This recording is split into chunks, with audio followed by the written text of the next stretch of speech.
پہ تعلق شریف کا سلسلہ شروع کیا۔ اس سلسلے میں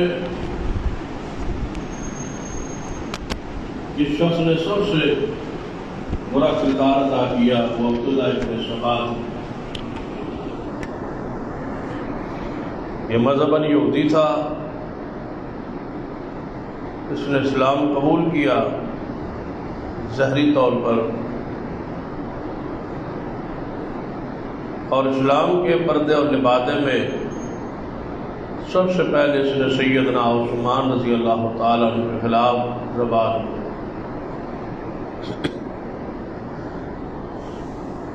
شروع میں اس کا اختلاف سیاسی نوعیت کا تھا کہ سیدنا عثمان رضی اللہ تعالیٰ کربا پروی فرما رہے ہیں، گورنرز اپنی مرضی کے لگائے ہیں، اپنے خاندان سے لگائے ہیں، اس قسم کے اعتراضات اٹھائے، اور ایک گروہ سیدنا عثمان رضی اللہ تعالیٰ عنہ کے خلاف تیار ہو، جس کی پوری روایات جو ہے وہ گزشتہ ایک دو خطبے میں بیان ہوئی۔ آج جو بیان کرنا مقصود ہے کہ اصحاب رسول سے یہ مخالفت ہے، یہ دشمنی ہے، یہ معمولی جرم اور گناہ نہیں، جس کو بندہ نظر انداز کر دے یا چھوڑ دے اور اس کا ذکر نہ کرے۔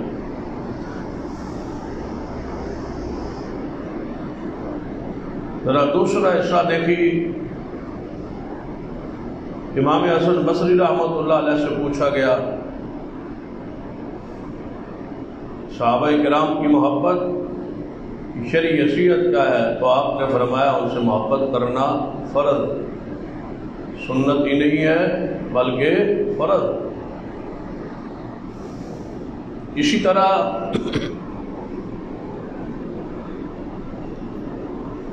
بہت سارے اقوال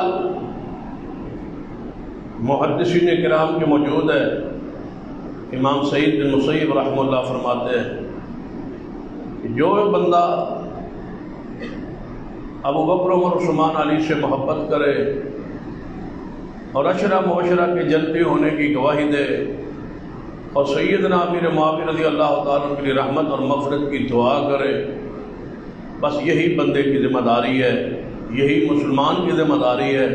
اگر اس میں یہ تین خوبیاں موجود ہو تو اللہ پر لازم ہے کہ اس بندے کو بغیر حساب کی جنت کا داخلہ دے۔ اتنا آسان معاملہ ہے یہ، اولیاء اللہ سے جنگ ہے۔ کیونکہ حدیث ہے صحیح البخاری میں، نبی اکرم صلی اللہ علیہ وسلم نے ارشاد فرمایا کہ جو بندہ میرے نبی علیہ السلام کی حدیث ہے اور آپ راوی ہیں، روایت کرتے ہیں، اور حدیث قدسی ہے، اللہ تعالیٰ فرماتے ہیں کہ جو بندہ میرے ولی سے، میرے دوست سے دشمنی رکھے، وہ اللہ تعالیٰ فرماتے ہیں کہ مجھ سے اعلان جنگ کر رہا ہے۔ یہ اللہ سے اعلان جنگ ہے۔ صحابہ کرام سے بڑے اولیاء اللہ کون ہو سکتے جن کی ولایت پر اتفاق اور اجماع ہے؟ صحابہ کرام کے بعد ولایت کی گواہی ہماری گواہی کی محتاج ہے۔ یہ پھر سننے بعد صحابہ کرام کے بعد جس کو ولی کہا گیا یا جس کو ولی مانا گیا یا جس کو پارسا کہا گیا، وہ بندوں کی گواہی پر ہے، ہم سب لوگوں کی گواہی پر ہے۔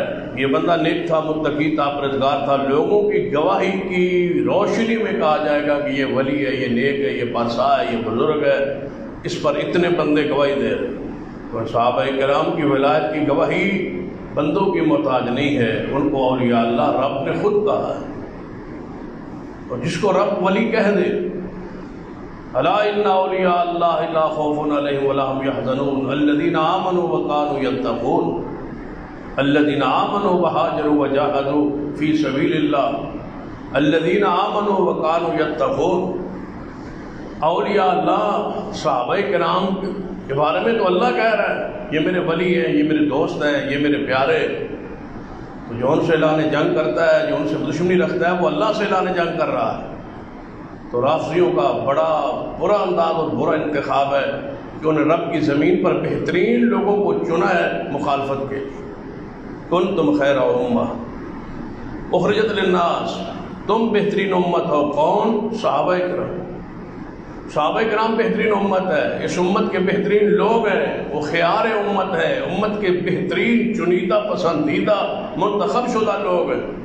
رافضیوں نے بڑا برا راستہ اختیار کیا ہے کہ اللہ کے نیک بندوں کے خلاف زبان کھولی. یہ اعلان جنگ ہے اللہ سے.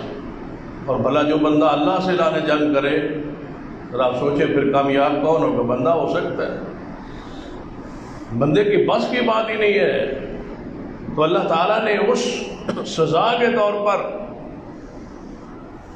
جو صحابہ کرام سے بغض رکھا گیا، عناد رکھا گیا، اللہ تعالیٰ نے اس کی سزا کے طور پر، گرفت کے طور پر، پکڑ کے طور پر اس گروہ پر بہت ساری ذلتیں اور رسوائیاں جو ہے وہ مسلط کی.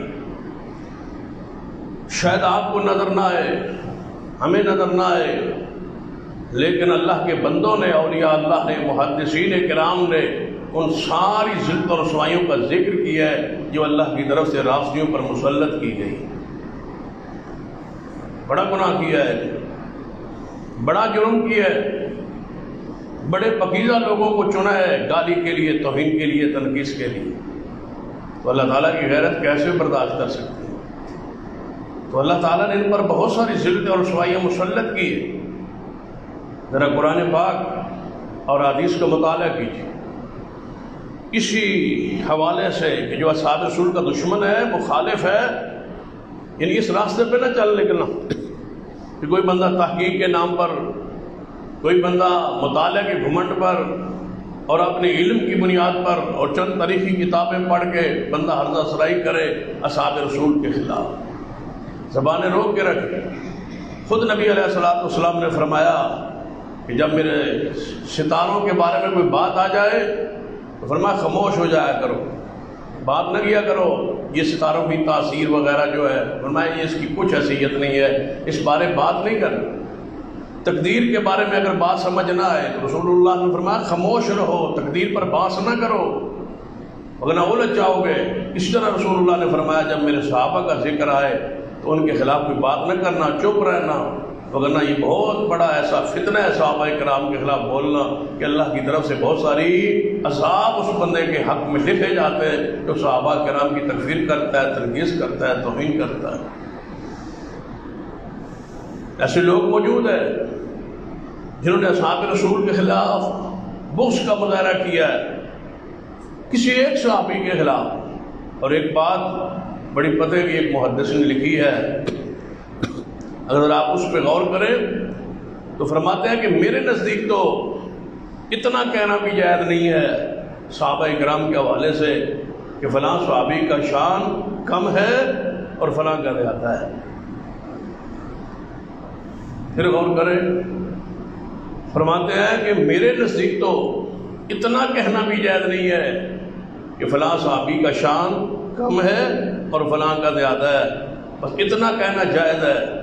میں کیا سمجھتا ہوں، میں کیا کہتا ہوں؟ فرماتا ہے میرے خیال میں یہ کہتا رہا کرے فلاں صحابی کی بڑی شان ہے، بڑی شان ہے، بہت زیادہ شان ہے، بہت زیادہ شان ہے، لیکن یہ نہ کہا کرے کہ فلاں صحابی کی شان فلاں سے کم ہے. یہ کہیں کہ فلاں فلاں سے بڑا ہے، لیکن یہ نہ کہیں کہ فلاں فلاں سے شان میں کم ہے. ہمارے ذمہ بڑائی بیان کرنا ہے، تعریف کرنا ہے، توصیف کرنا ہے. اگر اس طرح سمجھ نہیں آئی تو اس طرح کہے کہ سیدنا ابو بکر کی شان سیدنا عمر سے زیادہ ہے، سیدنا عمر کی شان سیدنا عثمان سے زیادہ ہے. یہ نہ کہیں کہ عمر کی شان سیدنا ابو بکر سے کم ہے، یہ نہ کہیں. کم کا لفظ استعمال نہ کریں کہ سیدنا عثمان کی شان سیدنا علی سے زیادہ ہے، سیدنا علی کی شان باقی صحابہ سے زیادہ ہے، یہ کہتے رہیں، لیکن یہ نہ کہیں کہ فلاں صحابی کی فلاں صحابی سے شان کم ہے. یہ کہتے رہے کہ فلاں نبی کی شان فلاں نبی سے زیادہ ہے، فلاں نبی کی شان فلاں نبی سے زیادہ ہے، یہ کہتے رہے، لیکن یہ نہ کہیں کہ فلاں نبی جو ہے اس سے فلاں نبی کم ہے۔ فرمایا انبیاء میں بھی یہ بات نہ کہے اور صحابہ کرام میں بھی کبھی یہ بات نہ کہیں۔ بڑھائی بیان کرنا ہماری ذمہ داری ہے، کمی بیان کرنا ہماری ذمہ داری نہیں۔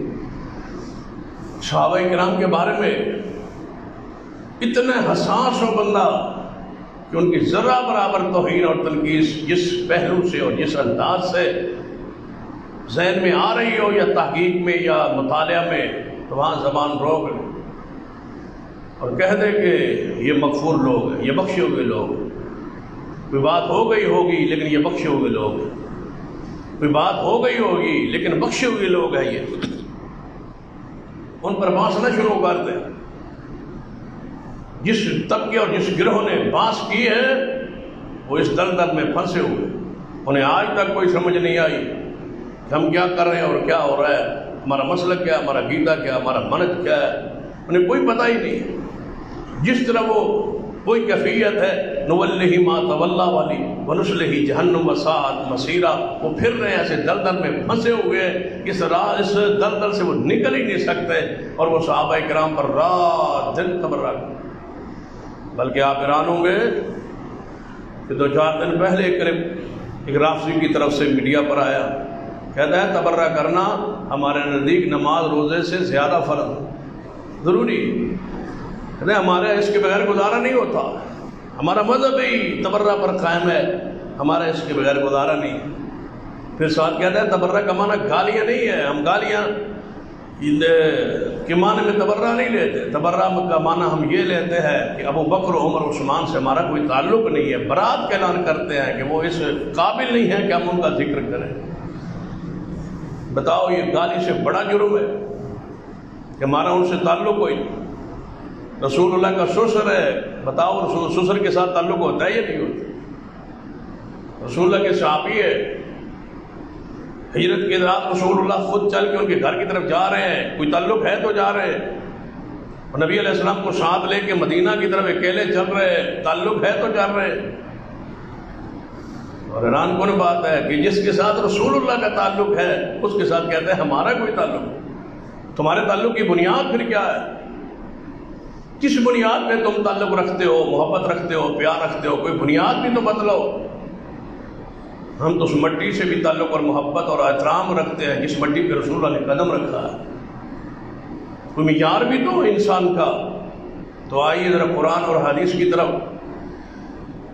کہ صحابہ کرام کے خلاف نفرت اور بغض اور عناد کا نتیجہ کیا نکلتا ہے۔ نتیجہ آج نکالنے کی قرآن سنت کی روشنی میں کوشش کرتے ہیں۔ جس بندے نے اور جس گروہ اور جس طبقے نے توہین کی اصحاب رسول کی، ان پر گرفت کیسی آئی، پکڑ کیسی آئی، سزا کیا ملی؟ پہلے ایک حدیث، اس کے بعد بات آگے بڑھی۔ سرور کائنات جناب محمد رسول اللہ صلی اللہ علیہ وسلم نے ارشاد فرمایا کہ میری امت یہود و نصارہ کے طریقے پر چل نکلے، میری امت یہود و نصارہ کے طریقے پر چل نکلے گی۔ ایک وقت آئے گا قیامت سے پہلے میری امت یہود و نصارہ کے طریقے پہ چل نکلے گی، جو کچھ انہوں نے کیا وہی کچھ میری امت کرے گی۔ جس طرح ایک جوتا دوسرے جوتے کے بالکل برابر ہوتا ہے، کوئی سائز میں اور فرق میں نمبر میں کوئی فرق نہیں ہوتا، اسی طرح میری امت یہود و نصارہ کے ہو بہو ان کے طریقے پہ چل۔ پھر آپ نے اور وضاحت فرمائی، اگر کسی بدبخت نے یہود و نصارہ میں اگر کوئی ایسا بدبخت پیدا ہوا جس نے اپنی ماں سے بدکاری کی ہو تو میری امت میں بھی ایسا بد نصیب پیدا ہوگا، ہو بہو اس کے طریقے پر میری امت کے لوگ چل رہے۔ یہ حدیث بخاری ہے، اور قرآن نبی علیہ السلام نے خود فرمایا من تشبہ بقوم فہو منہم، جو کسی قوم سے مشابہت کرتا ہے وہ انہی میں سے ہے۔ قرآن نے خود فرمایا یہود و نصارہ سے محبت نہ کرو، لیکن دیکھ لیجیے جس بندے پر اللہ کی طرف سے پھٹکار دھتکار پڑے، صحابہ کرام پر تعلق نہیں کرے، اللہ تعالیٰ اس کو کس طرح گمراہ کرے۔ اللہ کا وعدہ ہے کہ جو صحابہ کا راستہ چھوڑے گا، صحابہ کا منہج چھوڑے گا، اس آیت کو جتنا بھی آپ سمجھیں گے ایک جلد سکون اطمینان نصیب ہوگا۔ آیت مبارکہ میں غور کیجئے، وَمَن يُشَاقِقِ الرَّسُولَ وَمَن يُشَاقِقِ الرَّسُولَ مِن بَعْدِ مَا تَبَيَّنَ لَهُ الْهُدَىٰ وَيَتَّبِعْ غَيْرَ سَبِيلِ الْمُؤْمِنِينَ نُوَلِّهِ مَا تَوَلَّىٰ وَنُصْلِهِ جَهَنَّمَ وَسَاءَتْ مَصِيرًا۔ فرمایا جو رسول اللہ کی نافرمانی کرے اور صحابہ کے راہ کو چھوڑ کسی اور راہ پر چلے۔ حکم تو تھا صحابہ کے راہ پر چلنے کا،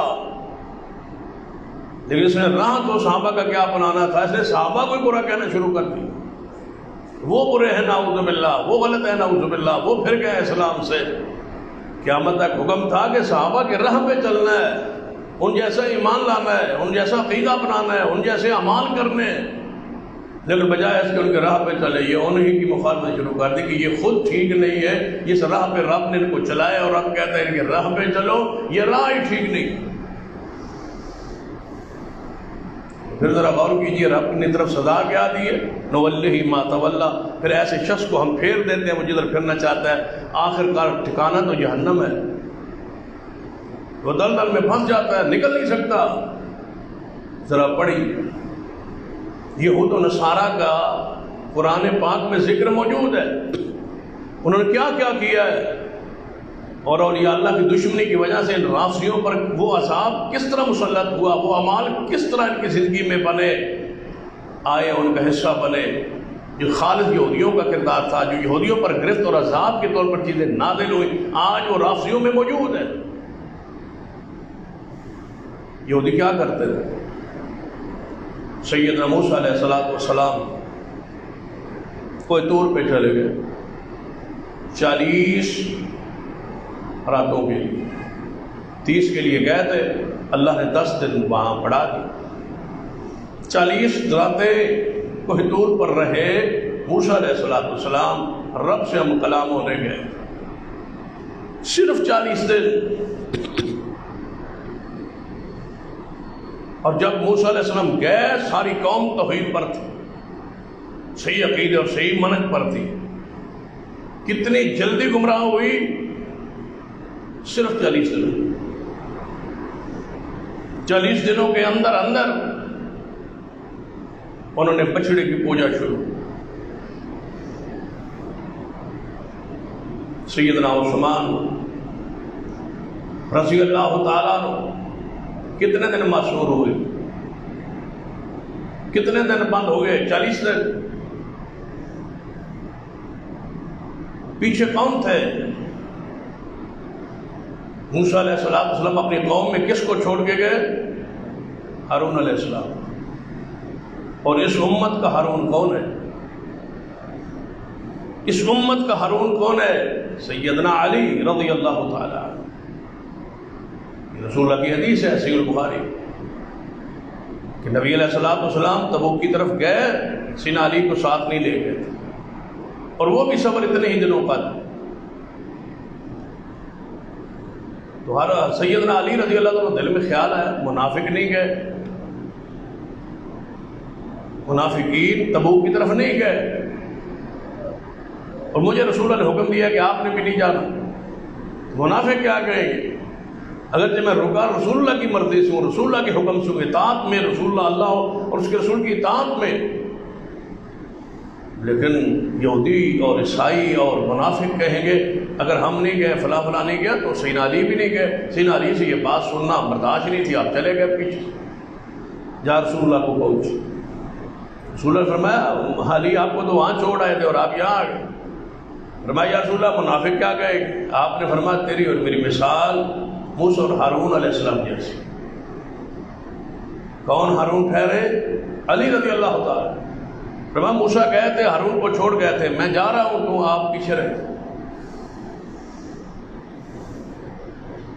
پوری سیرت اور قرآن اور اسرا قاری کو جوڑے، 40 دن کے لیے عثمان معصور ہے۔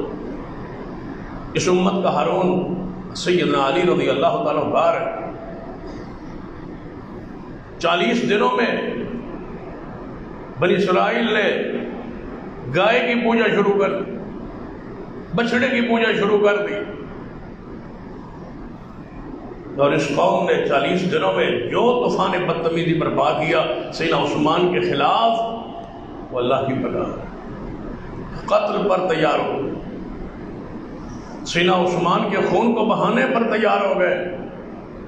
سیدنا علی سمجھاتے رہے، ہارون امت سمجھاتے رہے، ایسا نہ کرو، خلیفۃ المسلمین ہے، اس کے پہرے پر اپنے بیٹوں کو حسن و حسین کو کھڑا کیا، ایسا نہ کرو۔ ہارون علیہ السلام بھی اپنی قوم کو سمجھاتے رہے کہ یہ بچڑے کی پوجا نہ کرو۔ یہ بچڑا کیسے بنا تھا؟ سامری نے زیورات لیا عورتوں سے، بنی اسرائیل کی قوم سے زیورات مانگے کہ مجھے زیورات تو میں سونے کا ایک معبود تجھے بنا دوں۔ اس نے سونے کے زیورات لیے، وَاتَّخَذَ قَوْمُ مُوسَىٰ مِن بَعْدِهِ مِنْ حُلِيِّهِمْ، ان کے زیورات لے کے اس نے بچڑا بنایا، مِنْ حُلِيِّهِمْ عِجْلًا، زیورات سے بچڑا بنایا، اور بچڑا بنا کے جسد لہ خوار، ایک بچڑا، ایک جسم، ایک بت، ایک صورت سونے کی بنا۔ پھر کیا کیا؟ تصور کرنا ذرا، 40 دنوں میں یہ حالت ہوئی، اور ادھر 40 دنوں میں بھی یہی حالت ہے، بس تھوڑا سا فرق تھا کہ ادھر بچڑا تھا اور ادھر گھوڑا۔ یہ وہی کیفیت ہے، وہی گرفت ہے، وہی عذاب ہے۔ شاید ہم نے قرآن کو، حدیث کو، دین کو، شریعت کو اس رنگ میں سمجھا نہیں، یہ غور نہیں کیا۔ یہ گرفت ہے، یہ پکڑ ہے، جو نبیوں کی تعلیمات کو چھوڑ دے اور جو پیاروں پر تان کو تشریح کرے، ان کو اللہ تعالیٰ جانوروں کی پوجا پہ لگاتا ہے۔ اور یہ بچڑا ہے اور یہ گھوڑا ہے، دونوں کی آپس میں مشابہت۔ وہ صرف بچڑا نہیں ہے، اس میں گھوڑے کے ساتھ بھی تعلق ہے۔ گھوڑے کے ساتھ تعلق ایسا ہے، جب موسیٰ علیہ السلام واپس آئے تو آپ نے فرمایا، سامری تم نے کیا کیا؟ یہ گھوڑا بنانے والا اور یہ بچڑا بنانے والا وہ سامری تھا۔ سامری تو نے کیا کیا؟ کہتا ہے میرے دل میں بس خیال ہے، وہی تو اس پر نہیں آتی نا، نبی تو نہیں ہے نا، بس میرے دل میں خیال ہے کہ معبود بنا دو، تو میں نے ان کو سونا ان سے لیا اور ان کا ایک بچڑا بنا دیا۔ فرمایا پھر یہ بچڑا، اس میں سے آواز آتی تھی، جس طرح گائے بولتی ہے، بچڑا بولتا ہے، وہ بچڑے کی آواز آنے لگی۔ آواز کیسے آتی تھی؟ اب ذرا اس کا بچڑے کا گھوڑے سے تعلق جو پوچھا کہ تجھے یہ بات کیسے سوجھی؟ تو نے یہ بچڑا کس رنگ میں بنایا؟ وہ ایسے اس میں ہوا کا اندر داخل ہونا نکلنا ایسے رنگ میں تھا کہ ایک آواز پیدا ہوتی تھی جیسے بچڑا بول۔ وہ کہنے لگا کالا بصرت بما لم یبصروا، میں نے ایک چیز دیکھی، یہ قرآن ہے، میں نے ایک چیز دیکھی جو انہوں نے نہیں دیکھی۔ فقبضت قبضۃ من اثر الرسول، میں نے جبریل علیہ السلام کو دیکھا، وہ گھوڑے پر سوار تھے، تو ان کے گھوڑے کے قدموں سے نیچے میں نے مٹی اٹھا لی، تو میں نے اس میں ڈالی، اس میں آواز پیدا ہو۔ گھوڑے اور بچڑے کا تعلق گہرا ہے، بچڑا بنا ہے سونے کا، آواز کس سے پیدا ہوئی؟ گھوڑے کے سموں کی مٹی سے۔ تو گھوڑا جبریل علیہ السلام کا، کہتا وہ مٹی میں نے اس میں ڈالی، آواز آنے لگی۔ اللہ کی آزمائش تھی، یہ کرتے کیا؟ قرآن پاک نے کیا فرمایا؟ قرآن پاک کے انداز سے غور کرو۔ اللہ تعالیٰ فرماتے ہیں أَلَمْ يَرَوْا أَنَّهُ لَا يُكَلِّمُهُمْ وَلَا يَهْدِيهِمْ سَبِيلًا، مشرکوں کو، بے ایمانوں، بے دینوں کو اتنا بھی نہیں پتا چلا کہ وہ معبود کیسے ہو سکتا ہے جو ان سے بات نہیں کر سکتا، الم یروا انہ لا یکلمہم، ان سے یہ تو کلام نہیں کرتا، ولا یہدیہم سبیلا، کوئی راہ نہیں بتلاتا، بولتا نہیں، کوئی گفتگو نہیں کرتا، بات نہیں کرتا، تو ان کو معبود مشکل کشا جدروار نفع نقصان کا یہ مالک یہ یاد کیسے، یہ کیا کر رہے ہیں؟ اب جا کے پوچھو، گھوڑے کی پوجا، گھوڑے کو سونے سے اور گھوڑے کو کپڑوں سے ملبوس کر کے مزین کر کے اس کو بابا اور مولا بنا کے پھر اس کو پوچھ کے جو کلام نہیں کرتا، کبھی گھوڑے کو محرم میں بولتا دیکھا ہے؟ وہ راہ بتلاتا ہو، کوئی بات کرتا ہو؟ قرآن کہتا ہے بات نہیں کرتا ان سے وہ بچڑا اور ایجل اور گھوڑے کا جو آپس میں جوڑ ہے مٹی اور سونے کا، کلام نہیں کرتا، بات نہیں کرتا، لیکن یہ پوچھ رہے۔ کیوں پوچھ رہے؟ کہ انہوں نے ہارون علیہ السلام کی بات کو نہیں مانا۔ ہارون علیہ السلام فرماتے رہے یہ شرک ہے، یہ شرک ہے، یہ کفر ہے جو تم کر رہے ہو، نہیں مانا، نام لیتے رہے، صدقے جائیں، یا اے ہارون آپ پہ صدقے جائیں، آپ پہ قربان جائیں، بات نہیں مانا۔ ان بدبختوں نے، بلوائیوں نے، مصریوں نے، قاتلین عثمان نے سیدنا علی کی محبت کا نام تو لیا لیکن سیدنا علی کی بات نہیں مانی۔ یہ ہارون ہے اس امت کا، علی رضی اللہ تعالیٰ ہے، بات نہیں مانی۔ وہ فرماتے رہے کیوں مارتے ہو خلیفۃ المسلمین، نہیں مانی۔ پھر اللہ نے گرفت دی اور سزا دی۔ اللہ تعالیٰ نے سامری کے اندر اس شرک کی وجہ سے، ہارون علیہ السلام کی مخالفت کی وجہ سے، گائے کی پوجا اور گھوڑے کی پوجا کی وجہ سے، کیونکہ صرف گائے بچڑا میں اس لیے نہیں کہہ رہا کہ اس کا تعلق گھوڑے کے ساتھ، بچڑے اور گھوڑے کی پوجا کے ساتھ اللہ نے پھر سزا کیا دی؟ اللہ نے اس کے وجود پر بیماری نہ دی، جس بیماری کو نام پتہ نہیں آپ کیا دیں گے، اس بیماری کو کیا کہا جا سکتا ہے؟ میں تو کرونا ہی کہوں۔ یہ بیماری اللہ نے سامری پر مسلط کی۔ مفسرین نے لکھا ہے کہ اس کی بیماری کا انداز یہ تھا جو اس کو ہاتھ لگاتا اس کو بخار چڑھ جاتا۔ اب آپ بتائیں ہاتھ لگانے سے جو بخار چڑھ رہا ہے یہ کون سی بیماری ہے؟ یہی جو اس کو ہاتھ لگاتا اس کو بخار چڑھ جاتا۔ جب بخار اس طرح پھیلنے لگا تو قرآن پاک نے اس کی وضاحت، رب نے فرمایا اے سامری قال فاضل، جان تو تیری سزا کیا ہے؟ فَإِنَّ لَكَ فِي الْحَيَاةِ أَن تَقُولَ لَا مِسَاسَ، تو یہی کہتا پھرے گا، جو بندہ آگ سے آپ کے قریب آئے گا اس کو کہے گا تھوڑا سا پیچھے، تیرے اور مجھ میں تھوڑا سا فرق ہونا چاہیے، اگر تو قریب آ گیا میرے ساتھ تو میری بیماری تجھے لگ جائے۔ یہ قرآن میں ہے۔ یہ گھوڑے کی پوجا کی وجہ سے، بچڑے کی پوجا کی وجہ سے یہ بیماری شروع ہوئی اور بیماری لگی۔ اور اگر آپ کا حافظہ ہو تو پاکستان میں کرونا جب داخل ہوا تو کس سرحد سے، کوئٹہ پارلی سرحد سے، کس ملک سے داخل ہوا؟ ایران سے۔ وہاں سے لوگوں کو روک کے رکھا، قرنطینہ کیے رکھا کہ یہ لوگ واپس جائیں گے۔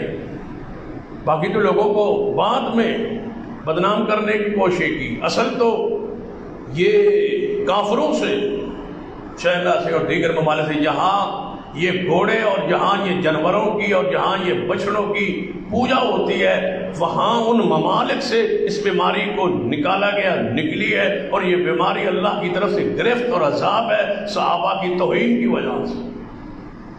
وہ کہتا ہے لا مساس، مجھے چھونا نہیں ہے، مجھے مس نہیں کرنا، تھوڑا سا پیچھے رہنا ہے، تقریباً 6 فٹ کا تو فرق ہو، پیچھے پیچھے رہنا ہے، میرے قریب نہ، بیماری لگ جائے۔ رب نے فرمایا یہ اے سامری، یہ تیری سزا دنیا میں ہے اور جہنم کی سزا کا ہم تجھ سے وعدہ کرتے ہیں، تو انہیں گھوڑے اور بچھڑے کی پوجا پہ قوم کو لگایا ہے، ہم تجھے جہنم کے عذاب کا وعدہ دیتے ہیں اور رب وعدے کی مخالفت نہیں کرتا۔ دنیا میں تو لام سانس ہے، تجھے چھونے والا بیمار ہو جائے گا، اس کو یہ بیماری بخار کی لگ جائے گی، اور جب تو مر جائے گا تو تیرے ساتھ وعدہ رب کرتا ہے کہ تجھے جہنم کی سزا دوں گا۔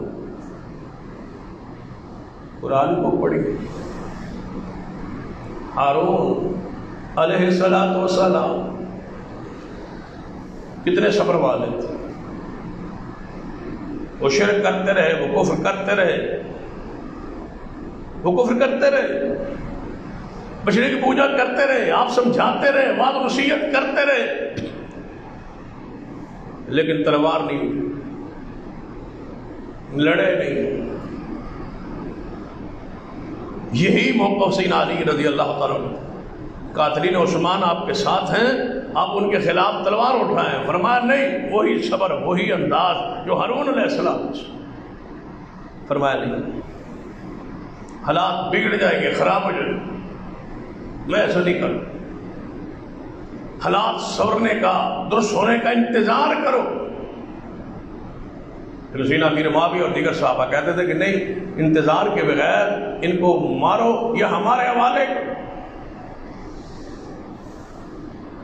قرآن پاک کو اس انداز میں ذرا پڑھ کے دیکھیں۔ موسیٰ علیہ السلام پھر جب واپس آئے، ہاتھ میں تختیاں تھیں جو اللہ نے آسمان سے نازل کی تھی، جن پر توریت لکھی ہوئی تھی، وہ لے آئے۔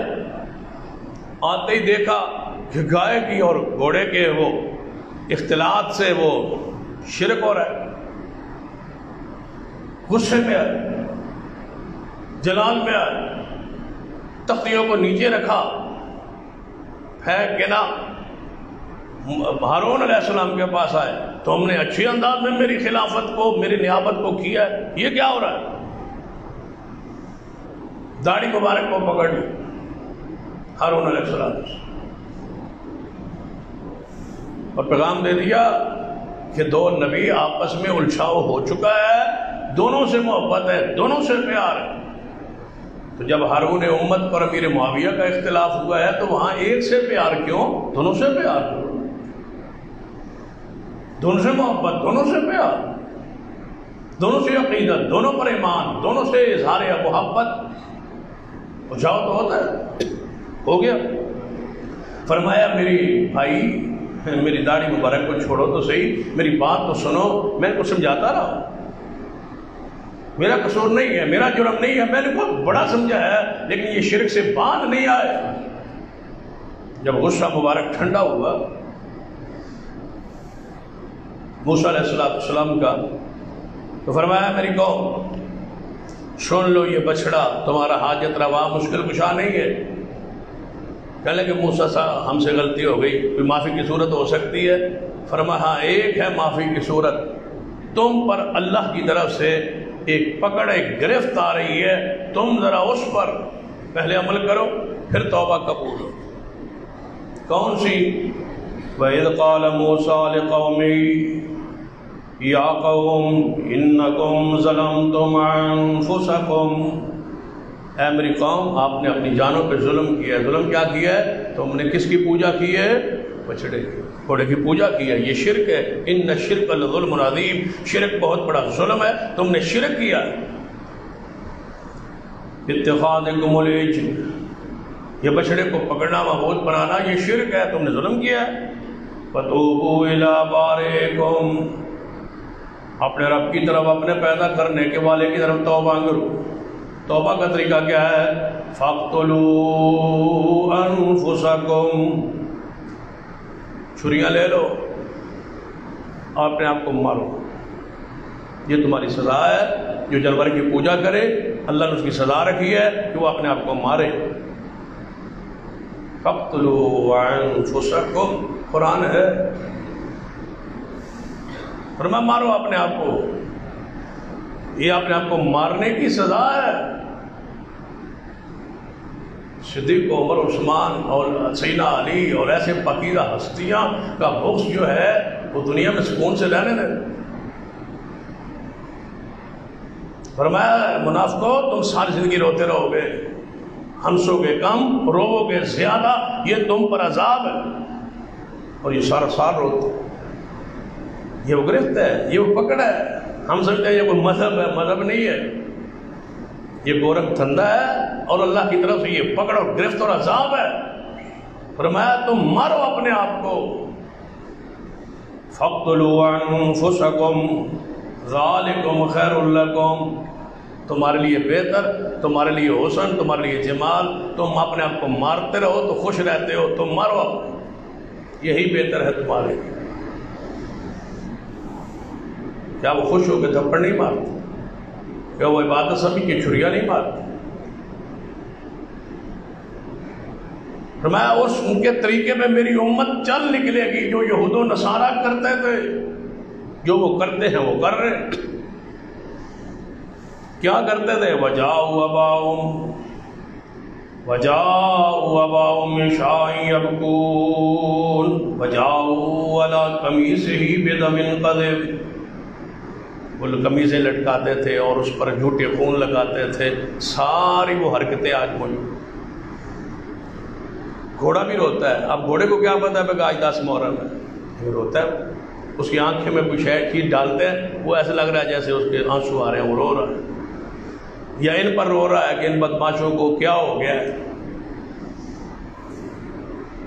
یہ میری پوجا کر رہے ہیں، میرے اوپر نیچے سے گزر رہے ہیں، ان کو ہو کیا رہا ہے، یا ان کے پر تو افسوس ہے، یہ کون ہے، کیا کر رہے ہیں، ان کی بے عقلی پر، بے وقوفی پر وہ یار ہوتا ہے۔ قمیضیں لٹکائی ہوئی جھوٹی، یہ کوئی آج کی ہے، یہ تو پرانی، یہ یہودا کا طریقہ ہے۔ یوسف علیہ السلام کا بھائی یہودا، جس کے نام پہ یہ معروف ہے یہودی، یہ اس کا طریقہ ہے۔ عشاء کے وقت آنا، روتے آنا، جلوس برآمد کرنا اور رونا، ہائے ہائے کرنا، اور اس پہ جھوٹے خون لگانا، یہ پورا کربلا جھوٹا بنا، وہاں کربلا ہو رہا ہے، یہاں کربلا بنا۔ جس رات ہم ایک دیکھ رہے تھے کلیپ، عورتیں لیٹی ہوئی ہیں، ان کے اوپر سے گھوڑا دل دلجنا برکت کے لیے گزر رہا ہے، یعنی کہ 20 30 40 عورتیں لیٹی ہوئی ہیں، ان کے اوپر سے گھوڑا گزر رہا ہے، اور ایک گھوڑا بندہ پکڑ کے گزار رہا ہے، عورتیں لیٹی ہیں، بناؤ شنگار کر کے وہ لیٹی پڑی۔ کفر کی انتہا ہے اور ذلت کی انتہا ہے اور ضلال گمراہی کی انتہا ہے۔ لوگ کہتے ہیں کہ یہ بھی کوئی ایک مذہب اور عقیدہ ہے۔ فَاقْتُلُوا أَنفُسَكُمْ، مارے اپنے آپ کو، تب تمہاری توبہ قبول ہو۔ یہ ان سے کوئی کام ہے؟ یہودی کیا کہتے ہیں؟ عیسائی کیا کہتے ہیں؟ ان کا عقیدہ پڑھی، نحن ابناء اللہ واحباؤہ، ہم اللہ کے بیٹے، ہم اللہ کے حصے ہیں، ہم اللہ کے جز ہیں، ہم اللہ کے محبوب ہیں، اللہ ہمیں عذاب نہیں دے گا، ہم جہنم میں نہیں جائیں گے، اور گیا بھی تو چند دیر کے لیے گیا، جائیں گے پھر نکل آئیں گے۔ یہ عیسائی بھی کہتے ہیں۔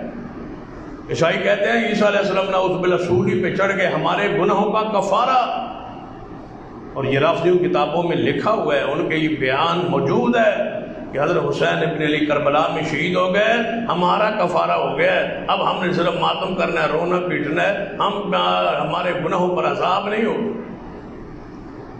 وہی تصورات ہے، وہی عقائد ہے، وہی نظریات۔ پھر اللہ نے ان کو تقسیم کیا، اس عذاب کی وجہ سے تقسیم ہوئے، اس کفر کی وجہ سے تقسیم ہوئے، جبر کی پوجا کی وجہ سے وہ تقسیم ہوئے۔ اور تقسیم کس طرح ہوئی؟ وَقَطَّعْنَاهُمْ اثْنَتَيْ عَشْرَةَ أَسْبَاطًا أُمَمًا، اللہ فرماتے ہیں ہم نے 12 قبیلوں میں، قرآن کے الفاظ ہیں، ہم نے 12 قبیلوں میں ان کو تقسیم کر دیا۔ وہ اپنے آپ کو موسوی نہیں کہلواتے تھے، وہ اپنے آپ کو اثنا عشری کہلواتے تھے۔ ہم اثنا عشری، 12 قبیلے، 12 سردار، 12 گروہ، 12 امام، 12 بزرگ، ان سے پوچھ لو یہ اثنا عشری کہلواتے کہ ہم بھی اثنا عشری، ان کو کہا جاتا ہے اثنا عشری شیعہ، اثنا عشری شیعہ 12۔ یہ 12 کا عدد انہی سے شروع ہے، یہودیوں سے۔ اللہ نے ان کو 12 قبیلوں میں تقسیم کر کے اثنا عشری قرار دیا تھا، یہ بھی وہی اثنا عشری۔ کہتے کہ ہم امامہ ائمہ کرام کا کیا تعلق ہے ان کے ساتھ؟ وہ 12 کے 12 امام تو اہل سنت کے ہیں، اہل اسلام کے ہیں، اہل دین کے ہیں۔ انہوں نے تو یہ نہیں کہا کہ ہمارے نام پہ تم 12 امامی اور اثنا عشری کے لو۔ پڑھ لیجئے سیدنا علی رضی اللہ، یہ پہلے امام ہیں، پھر سیدنا حسن ہے، پھر سیدنا حسین ہے، پھر زین العابدین ہے، پھر امام باقر ہے، پھر حضرت امام جعفر صادق ہے، پھر موسیٰ کاظم ہے، پھر علی رضا ہے، پھر امام جواد تقی ہے، امام ہادی نقی ہے، پھر سیدنا حسن عسکری ہے۔ یہ 11 ہوئے اور 12واں امام مات ہے۔ یہ 12 امام ان کا ان کے مذہب عقیدے اور ایمان سے کوئی تعلق نہیں ہے، وہ تو اہل سنت کے امام ہیں، بزرگ ہیں، اللہ ان کی قبروں پہ کروڑوں رحمتیں نازل ہو۔ یہ کہتے ہیں ہم اثنا عشری، آج تک دیکھ لیے یہودیوں کی طرح ہارون علیہ السلام کو مانتے ادب کرتے تھے، یہودی بات نہیں مانتے۔ سیدنا علی کی سیرت کو پڑھی، یہ کون سی بات مانتے؟ کیا سیدنا علی نے صدیق کی بیعت نہیں؟ کیا سیدنا علی نے سیدنا عمر عثمان کی بیعت نہیں؟ ان کے پیچھے 24 سال نماز نہیں پڑھی؟ کیا الگ کوئی امام برگاہ کھڑی کی تھی، الگ کوئی جماعت کھڑی کی تھی، الگ کوئی اذان کھڑی کی تھی؟ جب نہیں کی تھی تو یہ سیدنا علی کی بات کب مان؟ سیدنا علی تو ہارون امت ہے۔ لوگ بات نہیں مان رہے، محبت کر رہے، نبی مان رہے ہیں، بات نہیں مان رہے، ان کو اللہ کا پیارا علی مان رہے ہیں، بات نہیں مان رہے۔ کیا سیدنا علی رضی اللہ تعالیٰ عنہ نے یہ کلمہ پڑھ کے لوگوں کو مسلمان کیا جو یہ آج کلمہ پڑھتے؟ یہ اذان کیا سیدنا علی کے دور میں شروع ہوئی جو آج دیے جا رہے؟ کیا سیدنا علی رضی اللہ عنہ کا یہی عقیدہ اور یہی منہج تھا جو آج ان کے پاس ہے؟ نہیں ہے۔ تو پھر کہیے کہ ہارون امت ہے سیدنا علی، یہ محبت کا دعویٰ کرتے ہیں لیکن ان کی بات نہیں مانتے۔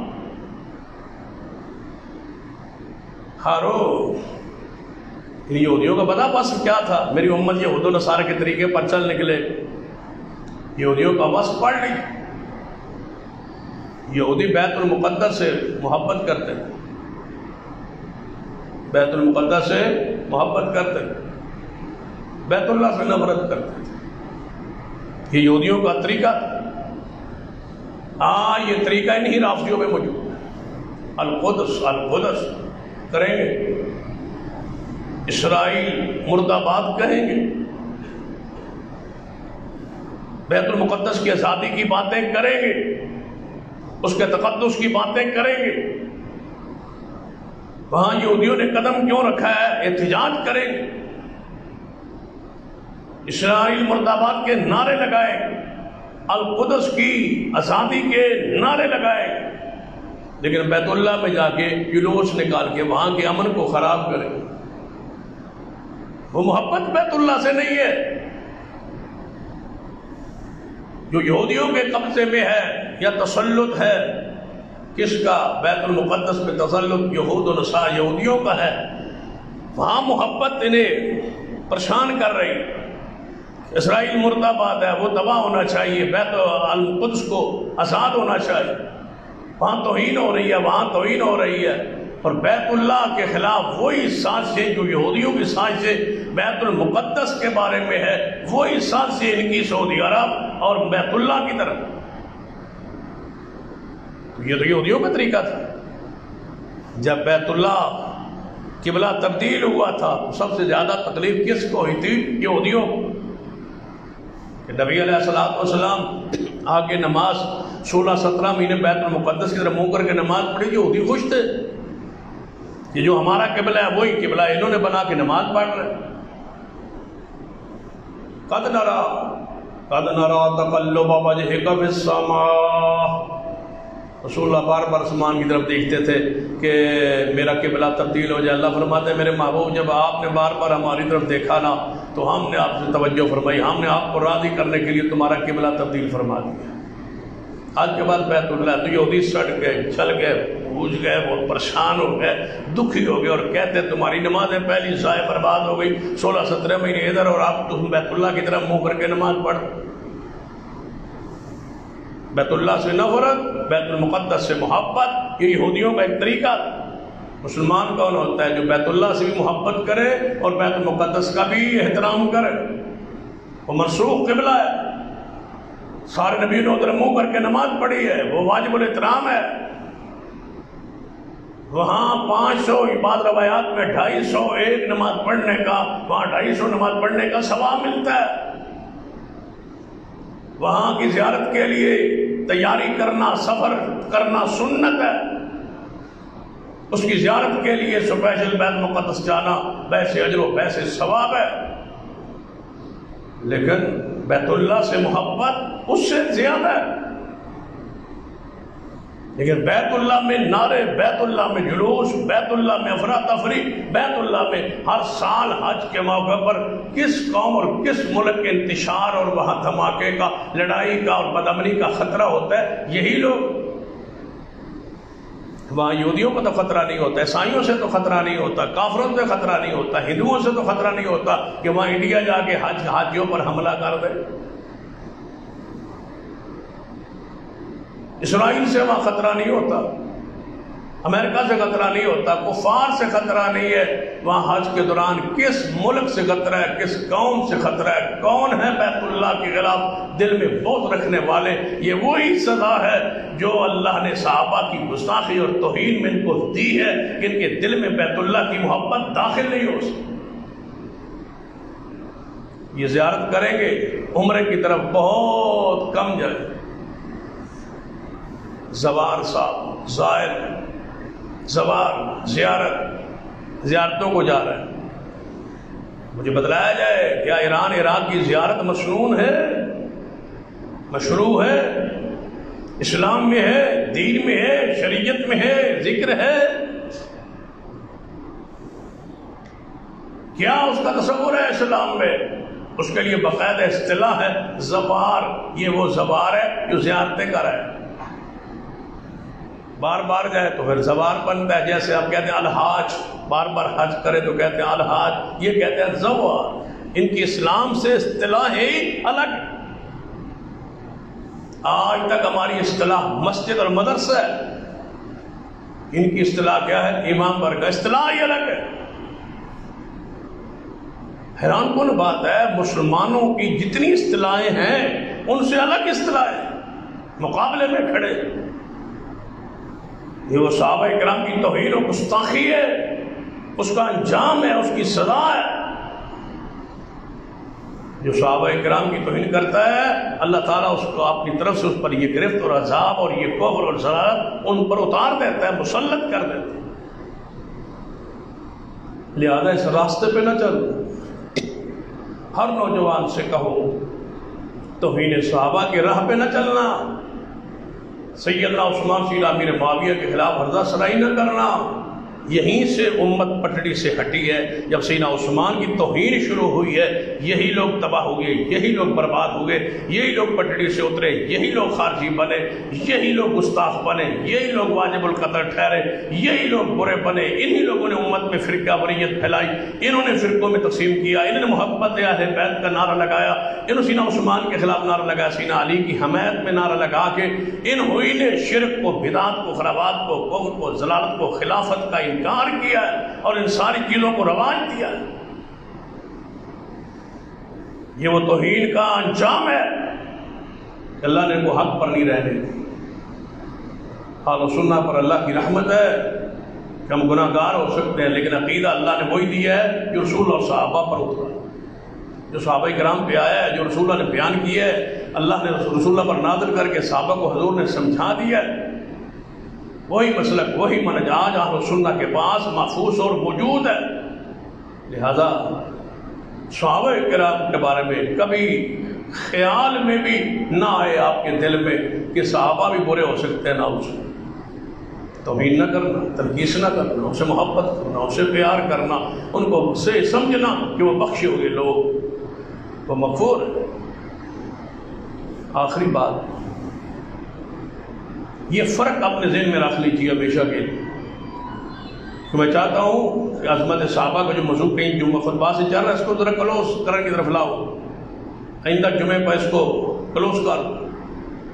اس لیے یہ باتیں اپنے ذہن میں لکھ لیں، نوٹ کر لیں، طلباء بھی، علماء، جناب ساتھی بھی، جوان کہ صحابہ مغفور ہیں. یہ فرق سامنے رکھے. انبیاء سارے معصوم ہیں اور صحابہ سارے مغفور ہیں. معصوم وہ ہوتا ہے جس سے گناہ نہیں ہوتا، مغفور وہ ہوتا ہے جس سے ہو جائے تو اللہ اس کے وجود پہ گناہ نہ رہنے دے، اللہ معاف دنیا میں ہی معاف فرما دے. صحابہ مغفور ہو چکے. جب عقیدہ ہی مغفور ہونے کا ہے پھر لڑائی کس بات؟ شاید اس پوائنٹ کو، اس نقطے کو آپ سمجھ نہیں پا رہے. تقریباً ہر جمعے میں نے اس کا ذکر کیا ہے، لیکن آپ سمجھنے کی کوشش کریں اس پوائنٹ، اس نقطے پہ اپنے ایمان کو آگے روکے کہ صحابہ مغفور. کوئی آپ کو کہے کہ فلاں فلاں صحابی نے یہ قصور کیا، جرم کیا، تو آپ کیا کہیں گے؟ ہم نے کب کہا تھا کہ وہ معصوم ہے؟ ہم نے کب کہا ہے کہ وہ معصوم ہے؟ ان سے خطا نہیں ہو سکتی. ہم نے کب کہا ہے کہ وہ معصوم ہے؟ تو پھر وہ آپ کہتے ہیں جب معصوم نہیں ہے اور یہ ان سے خطا ہوئی ہے تو پھر آپ ان پر بحث کریں. آپ کہیں گے بحث نہیں کریں گے اس لیے کہ ان کی خطائیں بخشی ہوئی ہیں، وہ مغفور ہیں، بخش دیا رب نے ان کو. جو کچھ ہوا بخشا گیا. جب بخشا گیا تو پھر آپ پر کیا حق حاصل ہے کہ 1450 سال بعد ان پر آپ بحث کریں؟ بحث آپ نہیں کر سکتے کیونکہ وہ خطا ان کی موت سے پہلے اللہ نے بخش دی. وہ توبہ کر کے دنیا سے گئے، مغفور ہو کے دنیا سے گئے، صاف ہو کے دنیا سے گئے، بخشے ہوئے ہیں دنیا سے گئے.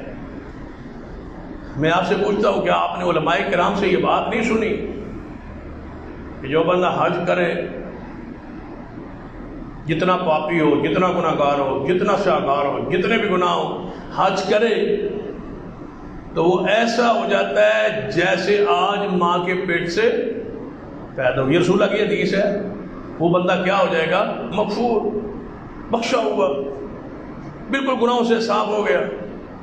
جس طرح حاجی کے بارے میں ہم یہ کہتے ہیں کہ حج کے بعد گناہوں سے بالکل صاف، جس طرح ماں کے پیٹ سے معصوم آیا تھا آج ویسے ہو گیا.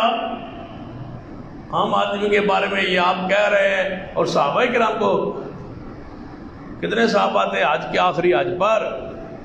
1.5 لاکھ صحابہ تو حضور کے سامنے بیٹھے تھے جہاں خطبہ ہو رہا تھا، وہی صحابہ تھے. رسول اللہ کے ساتھ حج کیا، رسول اللہ کے ساتھ مل کے حج کیا ہے. لوگ رمضان میں حج کرنے، اب عمرہ کرنے کیوں جاتے ہیں؟ رسول اللہ نے فرمایا جو رمضان میں عمرہ کرے وہ ایسے ہے جیسے میرے ساتھ مل کے حج کیا ہے. تو جنہوں نے رسول اللہ کے ساتھ بالکل بغیر کسی شک شبہ کے حج کیا ہے، حضور کی قیادت میں، سیادت میں، امامت میں، ان کے یہ کہنا کہ وہ ماں کے پیٹ کی طرح جس طرح سانپ پیدا ہوئے تھے اس طرح ہو گئے. صحابہ کرام کے بارے میں آج تک کیوں کہتے ہو کہ ان کو معافی نہیں ملی؟ وہ مغفور ہیں، وہ بخشے ہوئے. آپ جائیں گے حج پہ تو بخشے جائیں گے. انہوں نے محمد کا چہرہ دیکھا تو بخشے گئے. یہ شرف ہے. رسول اللہ نے فرمایا جو مجھے دیکھے اللہ اس پہ جہنم کی آگ کو حرام کر دیتا. وہ مغفور ہو. من رانی اور رام رانی، جسے مجھے دیکھا اور میرے صحابی کو دیکھا اس پر شاید من رانی اور رام رانی کے گہرائی کو آپ نہیں سمجھے. جو ایمان کی حالت میں صحابی کو دیکھے وہ بخشا گیا. پھر سن لیجئے، جو ایمان کی حالت میں صحابی کو دیکھے وہ بخشا گیا. جو خود صحابی کیوں نہیں بخشا ہوا؟ جو اس کو دیکھے وہ بخشا گیا. اور میں اگلے دن ایک حدیث پڑھ رہا تھا، مجھے تو وہ حدیث پڑھ کے بڑا سکون محسوس ہوا ہے. قیامت کا دن ہو، اہل جنت جب جنت میں جائیں گے تو اللہ تعالیٰ قرآن کے قاریوں کو، حافظوں کو کہے گا کہ آپ بیٹھے جائیں، قرآن پڑھتے جائیں اور جنت کے درجات چڑھتے. جہاں آخری آیت ہوگی وہاں آپ کی آخری منزل ہو، درجہ ہوگا، کوٹھی ہوگی. جاؤ بھائی، اب قاری قرآن پڑھنا شروع کر. درجے چڑھ رہے ہیں، درجے چڑھ رہے ہیں. قرآن کون سا پڑھیں گے؟ پھر غور کریں، قرآن کون سا پڑھیں گے؟ جو قرآن آج ہمارے پاس موجود ہے یہی پڑھیں گے، یا کوئی جنت میں اور قرآن ہوگا؟ یہی ہوگا۔ تو جب قرآن پڑھ رہے ہوں گے قراء حفاظ جنت میں اور درجے چڑھ رہے ہوں گے، جب اس قرآن میں جو جنت میں پڑھا جا رہا ہے اس قرآن میں صحابہ کا ذکر نہیں ہے، مہاجرین کا، انصار کا، صدیق کا، عمر کا، ثانی اثنین اذ ہما فی الغار، جب یہ آیت جنت میں پڑھی جا رہی ہوگی، جب ابو بکر اور رسول اللہ غار میں تھے، تھوڑا سا اپنے دماغ پہ بھار دیں، بوجھ دیں اور سمجھے جنت میں قاری بیٹھا ہے، حافظ بیٹھا ہے اور پڑھ رہا ہے اِلَّا تَنْصُرُوا فَقَدْ نَصَرَهُ اللَّهُ إِذْ أَخْرَجَهُ الَّذِينَ كَفَرُوا ثَانِيَ اثْنَيْنِ إِذْ هُمَا فِي الْغَارِ إِذْ يَقُولُ لِصَاحِبِهِ لَا تَحْزَنْ إِنَّ اللَّهَ مَعَنَا۔ قرآن کی آیت پڑھ رہا ہے قاری، جنت میں یہ درجہ چڑھ رہا ہے، اس آیت پڑھنے سے درجہ چڑھ رہا ہے، اوپر ہو رہا ہے درجہ۔ اس آیت میں ذکر کس کا ہے؟ نبی اور صدیق کا۔ اب وہاں کیا ہوگا قاری کے ذہن میں کہ جس صدیق کا ذکر کر کے آیت پڑھ کے میں جنت کا درجہ چڑھ رہا ہوں، وہ صدیق خود نعوذ باللہ جہنم میں ہے۔ جس صدیق کا ذکر کرنے سے جنت کا درجہ پڑھ رہا ہے وہ صدیق خود جہنم میں ہوگا۔ جس کا جنت میں ذکر ہو رہا ہے، جن مہاجرین انصار کا جنت میں قرآن میں ذکر ہو رہا ہے، قرآن پڑھ رہے ہیں، جنت کے درجات چڑھ رہے ہیں، اور وہ لوگ خود جہنم میں گئے ہوئے ہیں، جن کے ذکر کی وجہ سے جنت کا درجہ بڑھتا ہے، وہ خود جنت میں نہیں ہیں، تو پھر جنت میں کون ہوگا؟ اپنے دل اور دماغ کو صاف رکھیے، صحابہ کرام کے بارے زبانوں کو روک کے محبت کا اظہار کریں، دعائیں کریں، خیر فضائل ان کے بیان کریں۔ اللہ مجھے اور آپ کو توفیق عطا فرمائے۔ اقول قولی ھذا واستغفر اللہ لی ولکم ولسائر المسلمین وآخر دعوایا الحمد للہ رب العالمین۔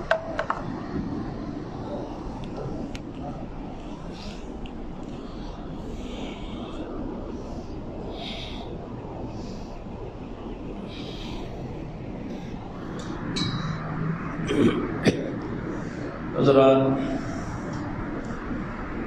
جیسا کہ آپ کے علم میں ہے کہ اشتہارات وغیرہ چھپ چکے ہیں، اور مرکزی جمعیت اہل حدیث پنجاب کی یہ عظیم الشان کانفرنس جو ہے سرگودا شربت چوک میں طے پا چکی ہے۔ انتظامات بفضل اللہ تعالی مکمل ہونے کی طرف جا رہے ہیں، اور کافر انشاءاللہ اس کانفرنس میں دور دراز سے پورے ڈویژن سے تشریف لا رہے ہیں، اور آپ سے گزارش ہے یہ کانفرنس کا جو مقصد ہے وہ اہل الحدیث کی افرادی قوت کا ایک مظاہرہ ہے، اور دوسرا صحابہ کرام کے حوالے سے تحریک جو پورے ملک میں جاری ہے جماعت کی طرف سے، جس میں اصحاب رسول کی عظمت کا قانون بنایا جائے، اور وہ قانون پنجاب اسمبلی سے منظور ہو چکا ہے، گورنر پنجاب کی دستخط باقی ہے، اس کے لیے یہ تحریک پورے ملک میں پھیلائی گئی ہے کہ تاکہ اس پر دستخط ہو جائے اور یہ قانون بن جائے، جو صحابہ کی توہین کرے وہ قابل سزا ٹھہرے، تاکہ ہمیشہ کے لیے یہ معاملہ دفن ہو جائے، ختم ہو جائے، اور کسی کو اہل رسول، اہل بیت اور صحابہ کرام کی گستاخی کی ہمت جرأت نہ ہو۔ اس وجہ سے یہ جلسہ پورے پنجاب میں پھیلائے گئے، ہر ڈویژن کی سطح پر پہلا انتخاب سرگودا کیا گیا ہے۔ تو آپ کا یہ تعامل، آپ کا یہ وہاں جلسے میں تشریف آوری جتنے زیادہ ہوگی، اس سے پیغام مؤثر جائے گا کہ اتنی دنیا متفق ہے صحابہ کرام کی عزت کا قانون بنانے کے۔ اگر ہم نے یہ راستہ اختیار نہ کیا قانون بنانے کا، تو یہ احتجاج جو ہے جذبات میں بھی بدل سکتا ہے۔ تو یہ آپ کا قدم انشاءاللہ باعث اجر و ثواب ہو۔ جس طرح مرزائیت کے خلاف مسلمان نکلے تھے اور آج مرزائیت کے خلاف ایک قانون بن گیا ہے، اسی طرح اصحاب رسول کی عزت کے لیے آپ نکلنا پڑے گا اور یہ قانون بنوانا پڑے گا، اور انشاءاللہ یہ قانون آخری مراحل کی طرف جا رہا ہے۔ آپ کی ہمت ایک دھکا آپ کو یہ دینا پڑے گا، نکلنا پڑے گا، گھروں کو چھوڑنا پڑے گا، اور اس دن اپنی افرادی قوت کا مظاہرہ کرنا ہو۔ کچھ باتیں ہیں کہ یہ لوگ جو صاحب حکومت ہیں یہ چاہتے ہیں کہ یہ قانون بن جائے۔ پھر آپ غور کریں میری بات پر، صاحب اقتدار جو ہے وہ چاہتے ہیں پنجاب میں کہ یہ قانون بن جائے اور آئندہ کے لیے تاکہ یہ راستہ رک جائے، ختم ہو جائے، لیکن اس کے لیے اہل و سنت کو اکٹھا ہونا ہوگا، متفق ہونا ہوگا، ذرا زور لگانا ہوگا، پریشر کو بڑھانا ہوگا، تاکہ وہ کہہ سکے کہ اگر ہم یہ نہ بناتے اور نہ بنتا تو یہ حالات خراب ہونے کا خدشہ تھا۔ اس کے لیے ہمارے جلسے انتہائی اہم انداز میں واچ ہوں گے، لہذا جلسوں میں پہنچنا یہ آپ کا انشاءاللہ صدیق کی عظمت کے لیے ہے انشاءاللہ۔ اس کے لیے آپ نے اس جلسے میں حاضری کو زیادہ سے زیادہ یقینی بنانا ہے۔ اپنے کاروبار، دکانیں، معاملات، آرام، سکون، دوستی، سب کچھ اس دن چھوڑ کے آپ نے شربت چوک میں حاضری بنانی ہے یقینی انشاءاللہ۔ اور اسی طرح یہ ہزاروں کا انشاءاللہ اجتماع ہوگا، پورے ڈویژن سے لوگ آئیں گے، تو اس کی خدمت، احترام، میزبانی بھی ہمارا حق ہے، اور ہمارے ذمہ ان کا جو کھانا ہے وہ لگایا گیا ہے مہمانوں کا، تقریباً 60 کے قریب دیگ جو ہے وہ بنے گی، اور ایک جو طے ہوئی ہے فی الحال اس میں بڑھایا بھی جا سکتا ہے، کیونکہ دورے ابھی ڈویژن کے مکمل ہو چکے ہیں۔ خوشاب، میاں والی بکر، یہ میں ہو آیا ہوں، باقی ضلع سرگودا رہتا ہے، تو ان اضلاع میں سے تقریباً 50 بسیں جو آ رہی ہیں، خوشاب سے، بکر سے، میاں والی سے 50 سے زائد بسیں ہی وہاں سے انشاءاللہ آئیں۔ تو اس طرح سرگودا ضلع اگر سارا انشاءاللہ اکٹھا ہو اور شہر نکل آئے تو یہ بہت بڑا اجتماع طارق سعد ہو سکتا ہے، اور مجھے اللہ کی رحمت پہ امید ہے کہ انشاءاللہ یہ سرگودا میں اہل حدیث کا سب سے بڑا اجتماع ہوگا انشاءاللہ۔ یہ اہل سنت کا صحابہ کرام کے لیے سب سے بڑا اجتماع ہوگا۔ تو یہ 60 دیگیں ہمارے ذمہ ہے، یہ ہم نے کرنی ہے۔ 6000 تقریباً ایک دیگ کا خرچ ہے، تو 400 بڑھ سکتا ہے، کم نہیں ہے۔ تو ساری جماعت سے، پورے احباب سے جو ہے ہاؤس میں، مسجد میں، ہال میں بیٹھے ہیں، 60 دیگ آپ نے اپنے ذمہ لینی ہے۔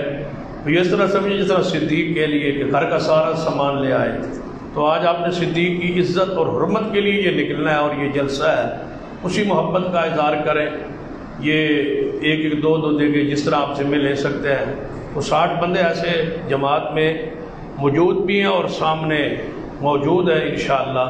مجھے امید ہے کہ آپ مایوس نہیں فرمائیں گے، اور ہم انشاءاللہ اس ٹارگٹ کو پورا کریں۔ یہ سارے ساتھی جمعے کے بعد تعاون کر کے جائے، اور جلسے کے لیے دوستوں کی ذہن سازی کریں۔ سب سے بڑی گزارش یہ ہے کہ آپ نے خود پہنچنا ہے، اور کوئی بندہ اس دن گھر میں نہ ہو، سویرے یہ نہ پتہ چلے کہ میں تو نہیں جا سکا تھا۔ ابھی سے تیاری کر لیں کہ ہم 2 اکتوبر صحابہ کے لیے انشاءاللہ چوک میں ہوں گے انشاءاللہ۔ یہ اپنا ذہن بنا لیں آپ بھی، اور یہ تعاون بھی کریں۔ دعا کریں اللہ تعالیٰ سب پہ اپنی رحمت نازل فرمائے۔ جو ہمارے جماعتی ساتھی بزرگ فوت ہو چکے، خاص کر ماسٹر محمد جمیل صاحب، اللہ تعالیٰ ان کے جنت میں درجات بلند فرما دے، ان کی مغفرت فرما دے، ان کی بخشش فرما دے، اور ان کی اولاد کو ان کے حق میں صدقہ جاریہ بنا دے۔ اللہ ان کی حسنات کو قبول فرما لے۔ اس لیے سارے ساتھی یہ پورا ٹارگٹ کر کے جمعے کے بعد جائیں گے۔ میں امید کرتا ہوں کہ آپ جمعے کے بعد تشریف رکھیں گے تاکہ یہ پورا ہو جائے۔ اپنے ذمہ لے لیں، سعادت سمجھے کس راستے پہ ہمارا ایسا خرچ ہو رہا ہے۔ اللہ مجھے اور آپ کو توفیق عطا فرمائے۔ ان الحمد للہ نحمدہ ونستعینہ ونستغفرہ ونعوذ باللہ من شرور انفسنا ومن سیئات اعمالنا من یهد اللہ فلا مضل له ومن یضلل فلا هادی له۔